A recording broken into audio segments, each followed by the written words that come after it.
가족이 만든 회사를 자녀에게 물려주는 게 단순한 상속일까요? 자산 가치가 올라가면 세금도 기하급수적으로 올라가고 또 현금이 부족하면 회사를 유지할 수조차 없는데 특히 중소기업 대표님들에게는 생존의 문제입니다. 오늘은 세금 절세 전략, 사전 준비까지 세무사의 시선으로 가업승계를 들여다보겠습니다. 오늘 최하영 고경민 세무사님 나오셨습니다. 안녕하세요. 안녕하세요. 우리가 사실 가업승계 제일 많이 했고 제일 자신 있어 하는 부분이죠. 오늘 거기에 대해서 좀 말씀 나눠보겠습니다. 가업승계를 앞둔 대표님들이 꼭 아셔야 될 것들에 대해서 알아보겠습니다. 이제 승계 준비 시기와 단계에 대해서 고경민 세무사님께서 좀 말씀해 주시겠습니다. 가업 승계를 준비하는 이제 최적의 시기는 법인의 그 주식 가치라고 저는 생각하는데요. 아무래도 세무사니까 주식 가치가 가장 낮은 시점에 지분을 이동하는 게 아무래도 세금이 절세되시고요. 그리고 가업 승계의 이제 방법을 가업 승계 증여 특례를 선택할지 아니면 일반 증여를 할지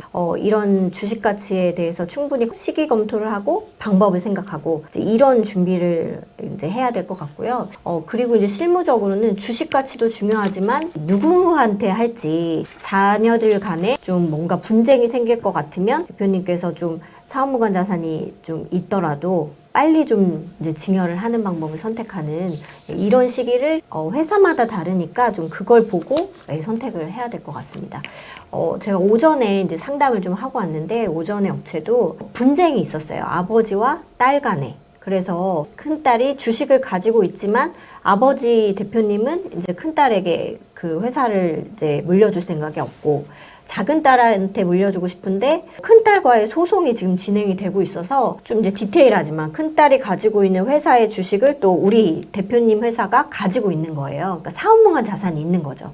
그렇지만 큰딸과의 소송 때문에 이 사업무관 자산을 바로 해결을 하지 못하는 그런 상황이라서 이거에 대해서 이거를 다 사업무관 자산을 정리하고 하면 이제 그 다음에는 작은 딸이 받는 게 주식 가치도 올라가고 또 서로 분쟁이 있는 상태에서 이게 원활히 안 될 것 같아서 저희가 사업무관 자산이 거의 50% 가까이 있지만 그래도 지금 이제 진행을 하자 이렇게 제안을 드렸고 대표님께서도 이제 납득을 하셨어요. 그래서 주식 가치가 가장 이제 처음 고려해야 될 요소고 또 주식 가치가 낮을 때 최적의 시기라고 생각을 하지만 그 내부적으로 가정 내에서 이런 분쟁을 피하기 위해서 빨리 진행을 하는 것도 있으니까 그것도 한번 같이 고려를 하셔야 될 것 같아요. 소송을 큰딸님하고 아버님하고 하시는 건가요? 네. 아, 특이하네요. 네. 근데 저희가 생각보다 그런 경우가 많아서 이제 어떤 회사는 가보면 이제 아들한테 이 지분을 굉장히 많이 줬는데 아들이 회사를 마음대로 경영을 하고 이제 아마 방만한 경영을 했겠죠. 그러니까 대표님께서 다시 그 주식을 회수해 오려고 하고 이제 다른 자녀한테 줬던 주식, 작은 아들한테 줬던 주식을 확보를 하셔서 회사의 최대 주주 지분을 오히려 다시 만들고 이제 이렇게 거꾸로 가는 회사도 있었어요. 아, 이게 가족 간의 합의가 안 된 상태에서 그냥 세금적으로 뭐 이렇게 하다 보니까. 네, 그래서 저희 실무적으로는 세금을 위해서는 증여특례나 이런 걸 빨리 진행을 해드려야 되지만 이제 대표님 입장에서는 자녀한테 빨리 많이 주고 싶어 하지 않는 마음이 있는 거를 충분히 이해가 되더라고요. 승계하기 전에는 말씀하신 것처럼 네. 사업무관 자산을 좀 발견한다든지 네, 아니면 네. 이제 가족 간의 합의를 다 마친 상태에서 그때 이제 실질적으로 우리가 아는 이제 절세 이것들에 대해서 최 세무사님이 말씀해 주시겠습니다. 네, 가업 승계 시 우리가 이제 고려할 여러 가지 방법들이 있는데요. 첫 번째는 이제 가업 상속공제. 이거는 이제 살아 생전이 아니고 사후 돌아가시고 나서 선택할 수 있는 거고요. 두 번째는 이제 살아 생전에 하실 수 있는 증여세 가세특례 제도가 있고, 그리고 이제 창업자금 가세특례라고 해서 주식으로 받는 게 아니고 현금으로 받아서 사업할 때 쓰실 수 있는 이제 그런 제도가 하나 있고요. 나머지는 이제 뭐 가족법인을 좀 활용해서 절세 전략을 좀 필 수 있는 것들이 좀 있습니다. 그리고 그 방법 중에 우리가 그러면은 이제 그럼 어떻게 해야지 좀 절세를 좀 안전하게 할 수 있냐 뭐 이런 것들에 대한 궁금증이 좀 많으신 것 같은데요. 사실은 뭐 이제 그 질문에 그 세무조사를 회피하는 방법 이렇게 그게 나왔는데 그 저희가 실행가액을 아주 높게 하다 보면은 그거는 당연히 저희가 나온다고 고려하 하고서는 이제 일을 실행해야 되는 거고요. 그게 아닌 경우에 가끔 대표님들이 오셔서 본인은 좀 안전한 범위 내에서 조사가 안 나오게끔 하고 싶다. 이렇게 말씀하시는 대표님들이 많으세요, 상당히. 그러면 이제 저희가 말씀드리는 거는 금액을 너무 크게 하시면 그건 나올 수밖에 없기 때문에 세무조사가 그게 안 나오는 범위 내에서 조금 줄여서 하시는 게 더 안전하다라고 이제 말씀을 드려요. 그리고 그럼 안전한 절세 전략들이 또 뭐가 있냐라고 했을 때 우리가 그 가업 상속을 좀 용이하는 것 중에 사실은 업무 무관 자산, 사업 무관 자산 같은 경우가 있게 되면 사실 절세적으로 굉장히 불리해요. 그 이유는 전체 자산 중에 업무 무관 자산이 차지하는 포지션에 대해서는 우리가 지금 가압상속공제나 증여특례를 해주지가 않고 일반 증여나 일반 상속세율로 세금을 부담하셔야 되시거든요. 그렇기 때문에 결국에는 이제 그런 업무 무관 자산을 줄이기 위해 노력하는 것이 어떻게 보면 하나의 절세 전략이 되실 수 있으시고요. 이제 두 번째는 이제 가지급금.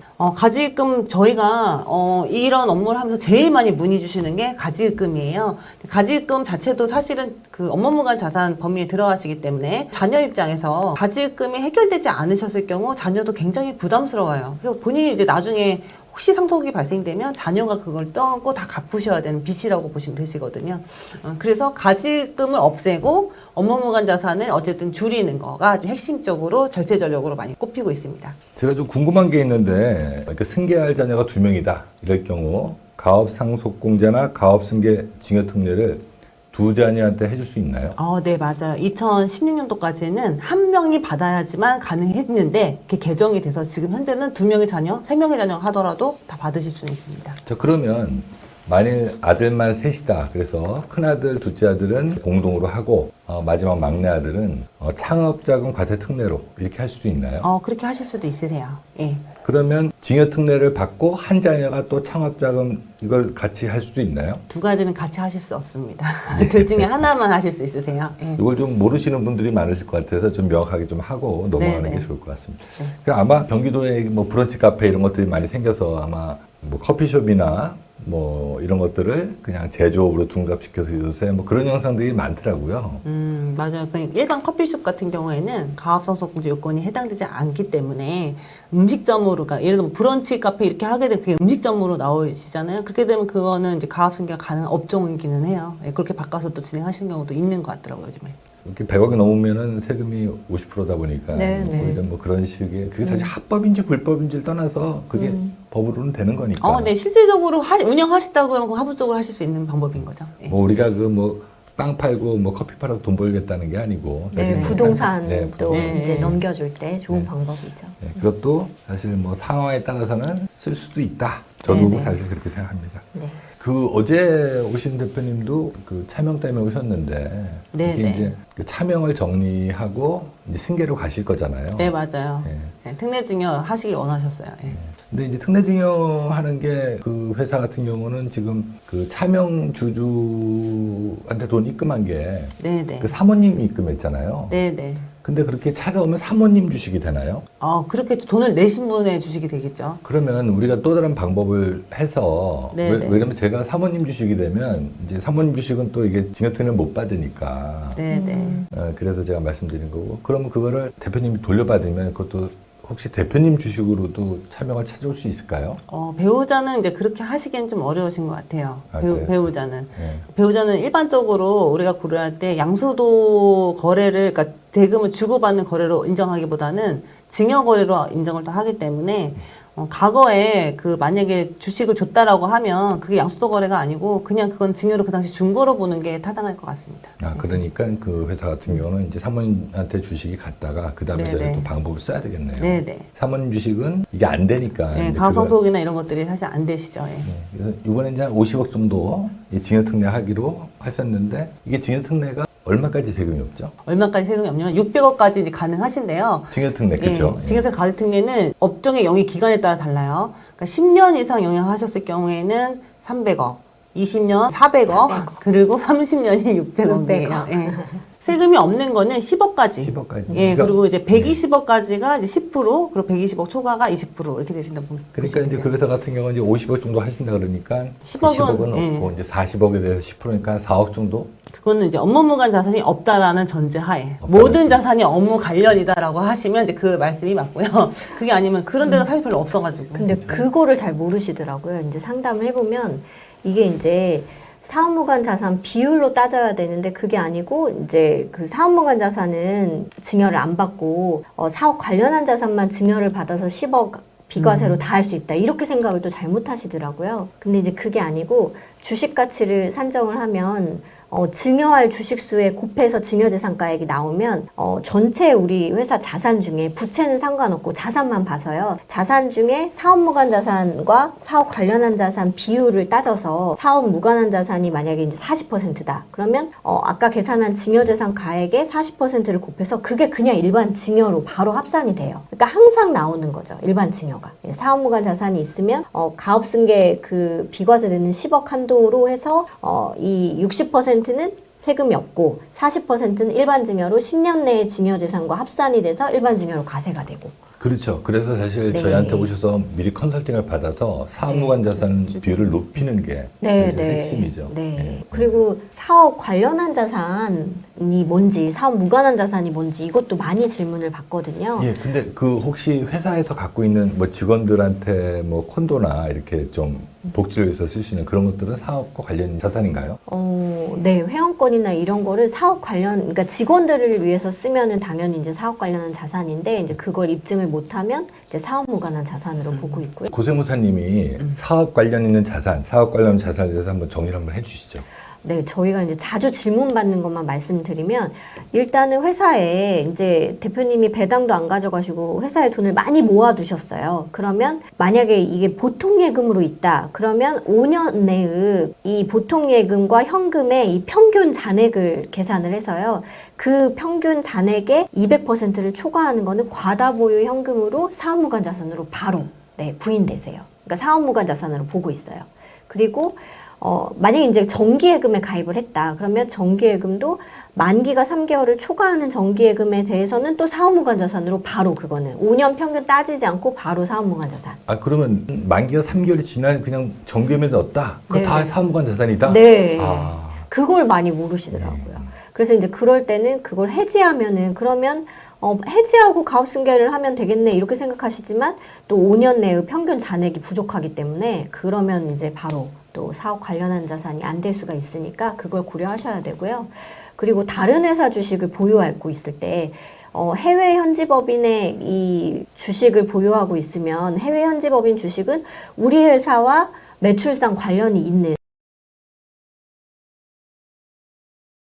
해외 현지법인 주식은 우리 회사와 매출상 관련이 있는 업종의 해외 현지법인의 주식은 판례로서 그걸 인정을 해주고 있어요. 사업 관련한 자산으로. 근데 국내 주식을 보유하고 있다. 그러면 국내 주식에 대해서는 전부 다 사업 무관한 자산으로 보고 있어요. 근데 우리가 그 갖고 있는 국내 주식이 우리 회사의 뭐 자회사 주식이라든지 이런 것들 같은 경우는 어떻게 되나요? 그것도 인정을 안 해주고 있어요. 아, 그것도 100%안 해주나요? 네. 왜냐면 우리 회사에서는 그러니까 우리 회사와 관련이 있으면 우리 회사에서 하라는 거죠. 다른 회사를 만들어서 하지 말고 우리 회사에서 해라. 요새 이제 제가 대표님들이 보기에는, 이제 주식 투자해서 뭐 이런 것들을 많이 하기 때문에 그런 네. 것들은 당연히 사업무관 자산이고, 그렇죠? 네, 상장 주식 투자 많이 하시는데 많이 하시죠. 당연히. 네. 아니 제가 이제 이건 조금 이제 예, 사담인데 예. 저희가 주식 평가를 많이 해보면 예. 뭐 이제 미국 주식 가지고 있는 회사들이 굉장히 많이 주식이 올라서 평가가 막 과대평가되고 이랬었거든요.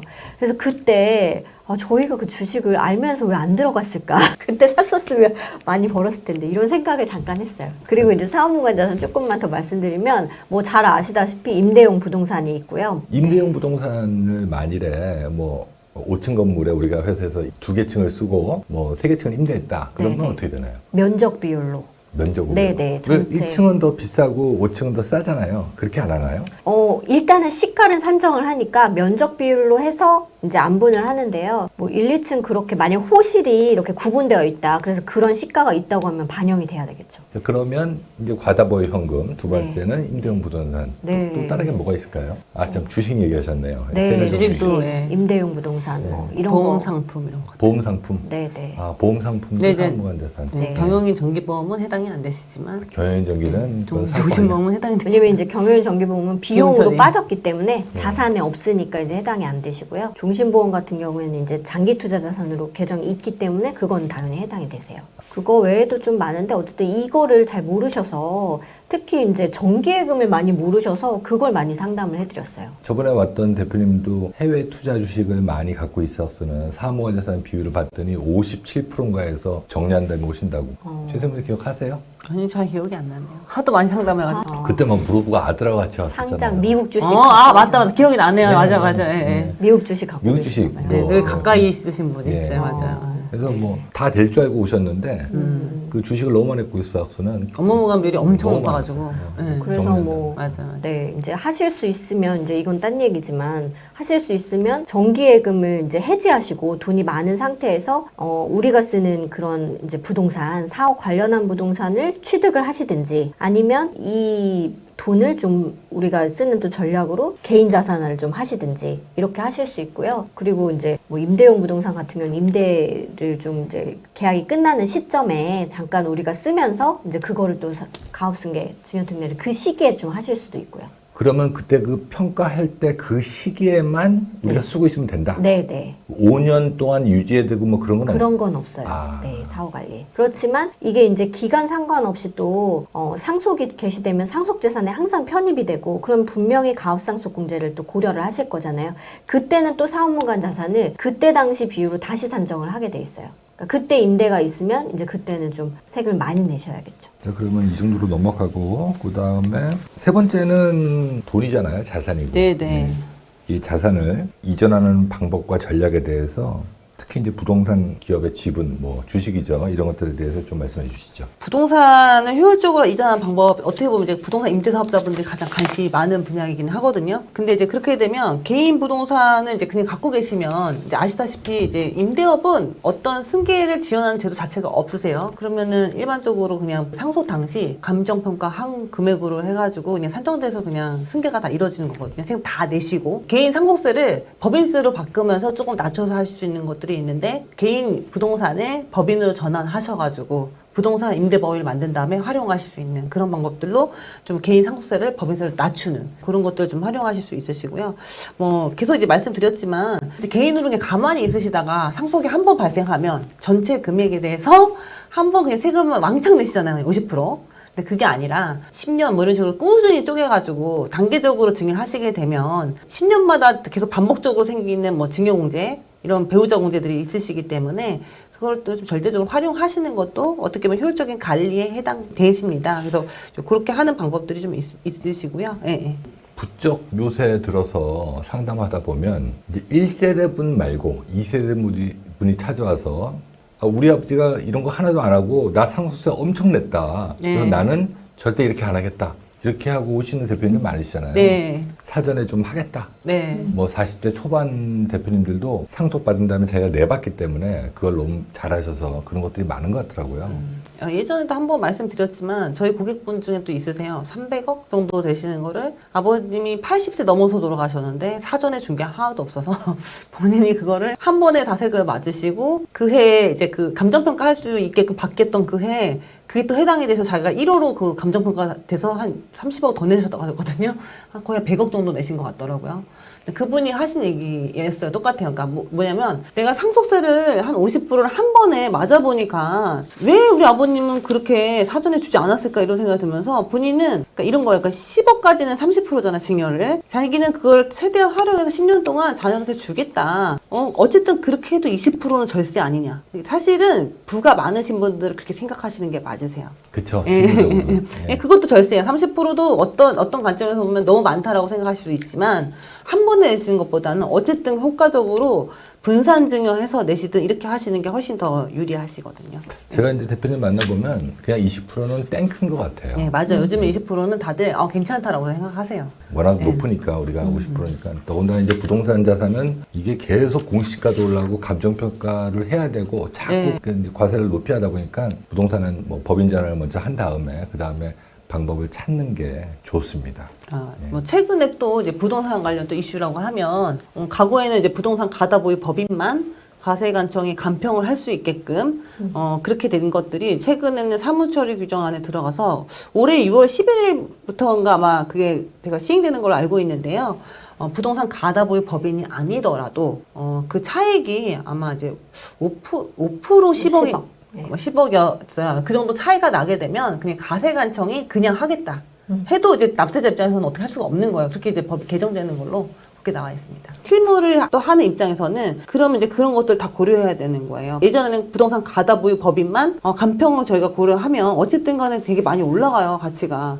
근데 이제는 그게 부동산 가다보유 법인이 아니더라도 감평을 받는 걸 시세 차익이 과거 장부가액하고 현재 감평가액이 너무 많이 차이 나면 그거는 해소하는 것이 나중에 추징 당하지 않는 방법이 되는 거니까 이제 그런 부분도 세세하게 잘 고려해서 진행하셔야 되는 부분이에요. 좀 안전하게 우리는 하잖아요. 뭐 어제 오신 대표님도 뭐 자사주로 뭐 왕창한 다음에 뭐 차명 주식은 자사로 왕창한 다음에 뭐 이렇게 듣고 나 저렇게 어떻게 하지? 나 사실 그런 생각을 하거든요. 이거 주책임을 누가 지을까? 그냥 자사주 하는 거를 너무 우습게 생각하고 또 그냥 소각하는 걸 너무 우습게 생각하고 내 자산의 90%를 자사주하고 나머지 10%에 대해서 상수금만 내겠다. 이거는 제가 보기에는 아닌 것 같은데. 네, 놀라웠던 사실은 비전문가분이 그렇게 얘기하셨으면 그분이 모르시니까 대표님 차라리 비전문가를 안 믿고 하면 되는데 그걸 전문가분께서 차명주식 횟수를 그렇게 말씀하셨다고 하셨어요. 사실은 자기 주식 취득하고 감자하고 뭐 또 그걸 지분을 줄여서 또 뭐 그걸 다시 증자하고 이렇게 하시는 건데 명의신탁 해지는 지금 현재 있는 그 사항에 대해서만요 저희가 입증하는 걸로 고려하셔야지 뭐 그거를 뭐 이상하게 뭐 사내근로복지금에 출연하시거나 그리고 뭐 지금 말씀한 것처럼 자사주를 취득하고 지분율을 다 낮춘 다음에 뭐 다시 그걸 작게 만든 다음에 다시 그거를 또 뭐 하신다고 하더라도 자사주 보유비율이 어쨌든 간에 높게 되면 그 승수효과 때문에 주가가 엄청나게 올라가거든요. 그러니까 그런 게 하나도 고려되지 않은 거를 전문가분께서 이렇게 얘기하셨다고 그래서 이런 방송 채널을 보시는 분들이 많으실 거잖아요. 그래서 선별하는 게 좀 어려워졌겠다라는 생각이 들어요. 비전문가면 차라리 안 믿으면 그만인데 전문가분들도 그런 얘기를 하고 계신다고 하시니 어제 사실 상담을 제가 하면서 되게 좀 충격이었다라고. 근데 예. 실익도 없잖아요. 네, 실익도 사실 없으시거든요. 자사주를 이제 말씀을 드려도 되는지 모르겠지만 90%를 자사주를 이제 한다고 저도 들었는데 자사주를 90%를 하면 굉장히 많이 주가 자체가 올라가서 나머지 주식이 많이 줄었어도 그 나머지 주식에 대한 가치도 상당히 커질 상당히 올라가. 텐데. 그거는 시뮬레이션을 안 해봐서 그래요. 실제로는 아마 기업 가치가 네. 2배 이상 올라갈 거예요. 근데 저는 또 더 놀라운 거는 대표님이 그 얘기를 듣고 이상하다고 생각을 하셔서 그거는 배제하고 이제 사기 같다 이렇게 생각을 하셨다고 해서 제가 요즘 우리 대표님들이 참 수준이 높아지셨다 그 생각도 좀 들었거든요. 하여튼 어제 상담하면서 네. 여러 가지를 느꼈습니다. 네. 예. 그리고 이제 이건 조금 다른 얘기지만, 이제 명의신탁 주식 사내근로복지금에 넣은 걸 얘기를 하셔서 좀 이제 얘기를 드리면, 일단은 이상하게 보이는 거, 뭔가가 좀 문제가 될 것처럼 보이는 거는 여지없이 조사가 나오는 것 같아요. 제가 이제 저희가 진행한 건 아니고 다른 팀, 이제 저희 아시는 분이 진행을 한 건데, 차명주주의 주식을 시가도 너무 높고 또 차명으로 하기에는 세금이 많이 나오니까 이거를 사내근로복지금에 이제 넣으셨어요. 근데 조사가 그것 때문에 이제 세무조사가 나왔거든요. 언제 넣으셨어요? 네. 2, 3년? 네. 그렇게 뭐 2, 3년? 뭐 3년 내에 넣었는데 넣을 당시에도 제척 기간이 이제 안 지난 주식인 거예요. 그러니까 그 전에 처음에 차명으로 이제 주식을 받은 시기와 제척 기간이 15년이 지나야 세금이 없는데 세금이 나오는데도 불구하고 이걸 사내근로복지금에 넣었어요. 50% 가까이를. 그러니까 전체 주식의 50%를 사내근로복지금에 넣은 거죠. 그러니까 이상해 보이니까 이제 세무조사가 나와서 명의신탁을 우리가 이제 명의신탁 해지로만 푸는 이유가 이 앞단을 조사하면 다 나오거든요. 과거기 때문에.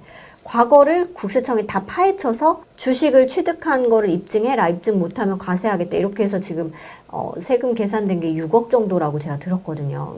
이렇게 눈에 띄고 이상한 거래는 애초에 안 하셔야지 조사도 안 나오고 문제가 없을 것 같아요. 그러면 맞아요. 그 예. 회사는 6억 과세 되는 건가요? 지금 이제 그렇게 지금 예상이 돼서 이제 막 대응을 하고 있는데 제가 보기에는 이제 쉽지 않을 것 그러면 같아요. 그건 대표님이 과세 당하는 거겠죠? 주식이니까. 네. 근데 이제 이게 19년 이후는 실제 소유자한테 이제 증여세가 과세가 되고요. 그 이전은 차명주주한테 일단은 과세가 되거든요. 그러니까 차명주주한테 과세가 돼도 연대납세 의무로 우리 대표님이 이제 다 내게 되세요. 더군다나 요새 이제 기사 보니까 세무 공무원들 포상금 는 거 아세요? 지금 그 세무 공무원들이 아주 열심히 일할 것 같아요. 아, 2천만 원씩 최대 2천만 원씩 포상금 포상해주겠다. 지금 그 뉴스에 나와서 아마 6월 달부터 시행할 것 같거든요. 네, 네. 네, 그래서 더 긴장하시고 은닉재산 뭐 이런 것들에 대해서 그래서 이제 앞에서 잠깐 말씀드렸지만 세무조사를 회피하는 방법? 사실은 그렇게 남들이 봐도 이상한 건 하면 안 되는 거예요. 그러니까 예를 들어 90% 예. 자사주는 당장 네, 이런 나오겠죠. 거죠. 차명주식을 사내근로복지기금에 출연하는 거 이상하지 않아요? 이상하죠. 복지는요 원래 대표님 주식을 출연하는 게 정상적인 거래요. 근데 그게 비정상적인 거래를 하니까 당연히 명의신탁으로 의심받아서 세무조사 나온 거고요. 제3자 우회 양도를 통해서 특수한 개인사람 걸 갖고 오려면 세금이 많이 나오니까 중간에 제3자에 낀 거예요. 근데 그 회사가 부동산도 많고 가치가 좀 컸겠죠. 아무리 커도 액면가 2배 거래주고 사오는 거 당연히 의심스럽죠. 특히나 자녀가 사오는 거 사면 안 자녀가 돼요. 사오면 안 되죠. 네, 그건 1순위예요. 조사 1순위. 근데 이제 그런 거를 그러니까 다 그냥 일반적으로 봤을 때도 100억 정도 부동산이 되는 업체를 실제는 액면가가 뭐 5천 원인데 2배, 10,000원 주고 실제로 그럼 예를 들어 100억에 50%면 50억은 받아야 되는데 타인인데 그냥 액면가가 5천만 원인 거 1억만 원 주고 거래했다. 이상하지 않으세요? 이상하죠. 타인인데 내가 50억을 받아야 되는데 왜 이게 1억만 받겠어요? 다 천명이니까 그냥 그런 거래를 하시는 거여서 그런 거래를 결국 안 하시는 게 세무조사를 피하는 방법이다. 예. 정상적인 거 하고 네. 정상적으로 절세할 수 있는 법 방법을 테두리 써야 안에서 해야지. 대응이 되는 것만 하시는 게 사내근로복지기금이 지금 많이 나오고 있어요. 아, 지금 많이 조사의 나오네요. 지금 방향이. 아 그래요. 네. 그것도 정상적으로 하셔야지.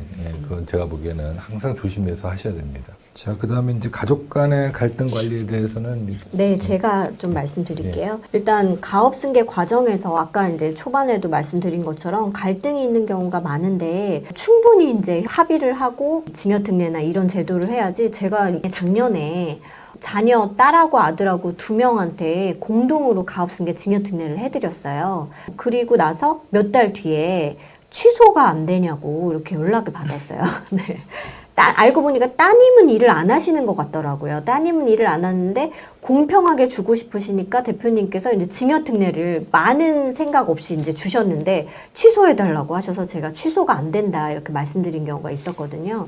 그래서 충분하게 누구한테 줄지 일단 합의를 하시고 그 합의 과정에서 대표님이 이제 정하셔서 그냥 하지 마시고 뭐 이제 다른 자녀들한테도 좀 다른 방법들이 또 있거든요. 상당히 이제 많은 혜택을 줄 수 있는 주식을 가지고 이제 그런 걸로 조금 이제 공평하게 좀 해주시면 이런 분쟁을 좀 피하실 수 있을 것 같고요. 네, 그리고 아까 이제 초반에도 말씀드렸다시피 그럼에도 불구하고 이 주식에 대해서는 실제 경영하는 자녀한테 꼭 주고 싶다 하시면 돌아가시고 나서 하면 가족 형제들 간에 이제 싸움이 나니까 대표님께서 이제 살아 생전에 좀 이렇게 정해주시는 개념으로 증여특례 제도 활용하시면 좋을 것 같습니다. 사실 뭐 법인의 자산만 있다 그러면은 그 자산의 일부를 승계받지 않을 네. 그 자녀한테 좀 띄워주는 것들을 저희가 많이 하잖아요. 네, 많이 하고 뭐 있어요. 부동산을 좀 띄워서 준다든지 아니면 부동산 살 자금을 만들어 준다든지 네, 이런 거 네. 하니까 케이스별로 와서 상담하시면 좋을 것 같습니다. 네. 그리고 승계 과정에서 이제 분쟁이 생길까봐 먼저 하는 것들 좀 소개를 해드리면 일단은 다른 주식 정리. 그러니까 만약에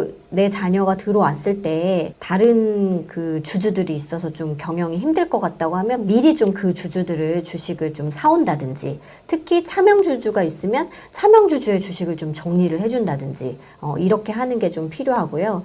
그리고 이제 이건 분쟁은 아니지만 이것도 많이 모르세요. 회사 내에 배우자 주식과 내 주식이 있을 때, 대표님의 주식이 있을 때, 두 분 다 이제 사업을 경영을 하셨어요. 실제로 일을 하시고. 그러면 두 분 다 증여특례가 되는 줄 아시는데, 한 분만 되는 걸로 법이 개정이 됐거든요. 예, 그래서 지분이 좀 많은 분의 주식이 가업승계 증여특례, 특히 요즘에는 대표이사 요건도 이제 생겼거든요. 올해 2월 28일에 이제 개정이 돼서, 원래는 증여특례 같은 경우에는 대표이사 요건이 없어서 대표이사를 하지 않은, 특히 이렇게 두 분이 같이 부부간에 경영을 하시다가 만약에 사모님이 여성기업 때문에 대표이사를 하고 계시거나 이제 이럴 경우에 대표이사는 안 하셨지만 사모님 주식이 이제 많으실 때, 이럴 때는 사모님이 경영을 하셨으니까 당연히 증여특례가 됐었거든요. 근데 이거를 대표이사 요건을 만들었어요. 개정이 돼서. 그래서 이 증여특례 직전에 10년 중에 5년의 기간은 대표이사를 유지를 했어야지 증여특례가 된다든지, 50%의 기간을 대표이사를 한다든지, 이런 이제 그 요건이 있거든요. 어쨌든 대표이사 요건이 생겼기 때문에 그거를 잘 보시고 대표이사로 좀 등기를 안 하셨으면 좀 하는 것도 고려를 하셔야 돼요. 하고 좀 준비를 해야 되겠네요. 네. 그 직전에 막 부랴부랴 대표이사 요건 해당 안 되는 업체 이제 증여특례도 좀 해드리고, 하려는 업체가 또 못하고 미루고 이제 이런 데도 있거든요. 5년 뒤에 하자 이렇게 한 데도 있고. 네, 그래서 꼭 고려하셔야 되고요. 어쨌든 이제 배우자 주식이 안 되는 상황에서 이 배우자 주식이 대표님께 만약에 증여가 되면 이 10년 보유를 하지 않아도 증여특례가 가능하거든요. 예, 이게 또 개정이 이제 22년 이후로 예규가 나와서 10년 보유를 하지 않아도, 증자로 대표님이 주식을 취득했어도 아니면 다른 사람 주식을 사왔어도 그게 증여특례에 바로 가능하기 때문에 이것도 이제 한번 고려하셔야 돼요. 그래서 그거를 좀 고려하셔서 지분을 먼저 정리하셔야 되고요. 그리고 혹시 이제 40% 이상만 지분을 이제 특수관계자, 이것도 대표님의 지분이 40% 이렇게 또 잘못 생각하는 경우가 많더라고요. 그게 아니고 특수관계자 지분을 합쳐서, 가족들 지분을 합쳐서 40% 이상일 때 증여특례가 가능하니까, 어쨌든 5대5, 만약에 5대5일 때 다른 동업자의 지분은 증여특례가 안 되거든요. 한 가문만 가능하다는 거. 두 개의 가족이 동업해서 5대5로 갖고 있었을 때 네. 한 가정이 이거 증여특례가 증여특례를 하면은 나머지는 안 안 된다. 돼요. 네. 그래서 그럴 때도 이 동업자와 잘 협의하셔서 누가 증여특례를 받을지, 다른 동업자는 어떻게 혜택을 받을지, 이런 것도 많이 합의를 해서 저희가 진행을 하고 있어요. 그래서 그런 것도 먼저 이제 고려를 해야 갈등을 좀 줄일 수 있다, 이런 말씀 드리고 싶습니다. 23년도에는 사실 이제 한도 규정이 조금 바뀌었어요. 그래서 말씀드린 것처럼 그 가업의 영위 기간에 따라 10년 이상 할 때 이제 300억, 그리고 20년 이상 할 때 400억, 그리고 30년 이상 600억 이렇게 좀 개정이 됐고요.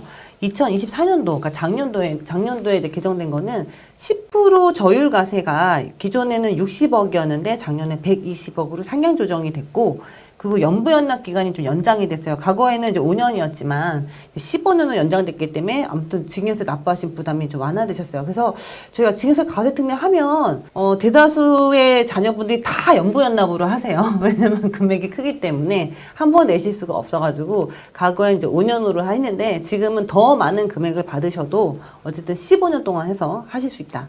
라는 거.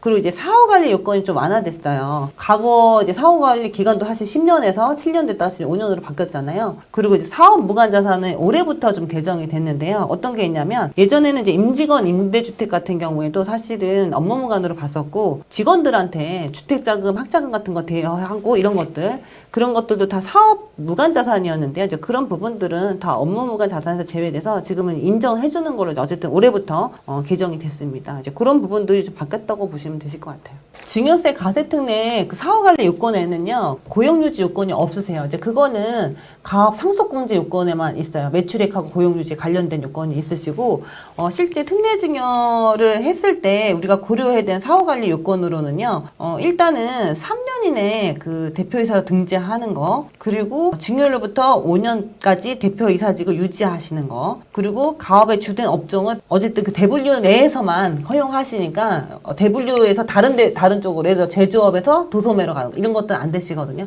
그러니까 대분류 내에서만 업종이 가능한 거, 그리고 가업을 1년 이상 휴업하시거나 폐업하시면 안 되시거든요. 그런 거 말고는 나머지 수증자 입장에서는 증여 받으신 분의 지분이 감소하는 거, 요런 거 말고는 사실은 없으세요. 거의 웬만해서는 다 된다. 예, 상식적인 얘기죠. 예, 예, 내가 예. 조세 혜택 받아서 주식 받은 데가 팔면 안 되죠. 네. 그리고 또 네. 뭐 업무용 재산 팔면 안 되고 뭐 그런 네. 것들이야 뭐 사실 상식적인 거고. 네, 그건 그래서 뭐. 특례 증여는 웬만해서는 다 가능하시다라고 보시면 되시고요. 가업상속공제는 이제 고용유지나 뭐 이제 매출액 이런 그 요건이 좀 있으셔서 근데 어쨌든 그것도 많이 완화됐어요. 그래서 그런 부분에서 아무튼 고려해 보시면 되실 것 같습니다. 한 2, 3년 동안 되게 많이 바뀌어서 네네. 좀 계속. 혜택을 많이 볼 수 있는 것 같아요. 네, 많이 완화가 됐죠, 실제로는. 지금 사실 뭐 증여특례 거의 섞어서 하시잖아요, 그렇죠? 네네. 이 조세지원제도하고 여러 가지 섞어서 이렇게 해야 사실 효과는 극대화되는 것 같습니다. 네. 네네. 실제 성공 사례하고 뭐 실패 사례 이거에 대해서 좀 말씀해 주시죠. 네. 저희가 이제 실패 사례를 좀 말씀드리려고 하는데요. 저희 너무 놀란 게 이제 어떤 회사를 갔더니 3년 이내에 대표이사 등재하는 거를 못 지키셔서 그래서 이제 가업승계 증여특례가 부인되고 세금을 굉장히 많이 낸 10억 정도 낸 회사가 있더라고요. 네, 그래서 이 사후관리 요건을 꼭 이제 기억하셨다가 이거를 하셔야지 10억이 과세되면 너무 억울하시잖아요. 그쵸. 이것 때문에 등재만 하셨어도 됐는데 예, 이런 회사도 있었고요. 또 어떤 회사는 충분히 검토를 안 하셔서 이 그 매출액 주된 업종만 보시면 되는데 주된 업종의 매출액이 특히 제조업이 그런 경우가 많은데 제조업과 이 도소매업이 엎치락뒤치락 하면서 10년 내에 유지가 안 됐더라고요. 한 가지 업종으로만 계속 매출이 많았으면 됐는데 제조업이 많다, 도소매업이 많다거나 이렇게 해서 끊긴 거예요. 그걸 모르고 증여특례를 하셨다가 세금 20억 내신 회사도 봤어요. 그래서 이제 이런 거를 잘 검토해서 전문가하고 꼭 상의하셔서 하셔야 되고요. 이 지분이 감소하면 안 되는데 이게 균등하게 유상감자는 또 된다고 생각하실 수도 있거든요. 이제 그것도 안 되세요. 네, 그러니까 이제 지분이 네. 줄어도 안 되고 네, 감자도 안 주식수가 된다. 네. 주식수가 줄어도 안 되나요? 네네. 그리고 또 자꾸 착각하시는 게 하나 또 있어요. 뭐예요? 사후관리 기간이 5년이잖아요. 5년만 유지하면 되는 거 아니냐. 그러니까 사후관리 요건은 맞는데요. 만약에 특례증여 받은 거를 내가 가업상속공제로도 하고 싶다라고 하셨을 때는 그거는 계속 유지하셔야 돼요. 지분율이 한 주라도 줄게 되면 가업상속공제는 받으실 수가 없으세요. 요즘에 이제 우리가 신이익 소각 이런 거 많이 하시잖아요. 가업승계 증여특례 받은 주식을 신이익 소각을 하면 가업상속공제를 포기하시는 거예요. 그걸 알고 꼭 이제 결정을 하셔야 되는 거죠. 근데 이제 자꾸만 이제 오해하시는 게 딱 5년만 하면 다 되는 줄 아시거든요. 네네. 네, 그런 5년은 것, 예. 이제 사후관리 기간일 뿐이다. 예. 네. 이게 사실 예. 요건이 나와 있으면 별거 아닌 것 같기도 한데 또 절세하려고 뭘 하다 보면 걸리는 게 있어서 하여튼 신중하게 네, 좀 신중하게. 예. 그 가장 많이 오해하시는 거 가업상속공제가 600억까지 되다 보니까 예전에 제가 말씀 많이 드렸는데요. 상담 받다 보면은 뭐 그거 뭐 600억까지 다 되는데 뭐 내 세금이 뭐가 있어 우리 다 되는데 이렇게 생각하시거든요. 그게 이제 가세 이연 제도예요. 이것도 사실 법이 2014년도인가 이제 바뀌어가지고 예전에는 피상속인이 상속 당시 예를 들어 5천 원짜리가 10만 원이었으면 자녀가 받은 10만 원을 취득가액을 인정해 줬는데 법이 개정되면서 아니다. 당초 아버지가 보유했던 액면가다. 5천 원. 이렇게 되기 때문에 그 법인이 이제 그 나중에 그 파시거나 이럴 때 한꺼번에 세금이 다 나와요. 그러니까 양도할 지금은 때, 네. 가세 이연해 준 것 뿐이고 가업상속공제는 이제 가업을